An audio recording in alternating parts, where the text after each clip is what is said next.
Authors, let's talk about reviews. Okay, let's talk about good reviews and bad reviews and how to deal with either. Here's my advice after 50 books: don't read reviews. I mean, this is kind of obvious with bad reviews, right? Because if you read a bad review, it makes you feel bad about your book and your writing. But even if you read good reviews, it can make you feel bad about your book and your writing. Like, let's say that you get a review that says the reviewer loves the way your characters banter back and forth. Well, now you're writing another book and you're writing your characters, and the whole time in the back of your mind, or at least this happens to me, I'm thinking, are these characters bantering enough? Is this a good enough banter? Am I doing what I did in the last book to get that good review? And it just drives you crazy. Okay, now sometimes obviously you're going to have to read a review because maybe someone on your review team sends it to you, or your publicist sends it to you, or the reviewer tags you in it, or you just come across it. So, what are you going to do then?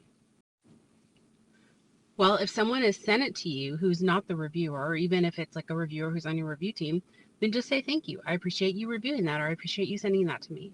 If you just happen to come across it and it's good or it's bad, don't say anything. You don't need to comment on it. Whether you love the review or you don't like the review, that's their opinion. And especially if it's a bad review, not everyone's going to like your book. That's fine. It's totally fine. Finally, let's say that someone actually tags you on the review. Maybe the reviewer tags you on the review.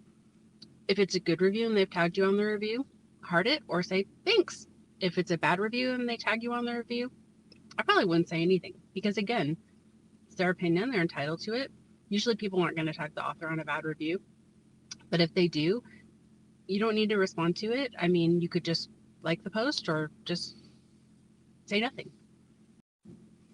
The way I think about it is basically based on this Oscar Wilde quote.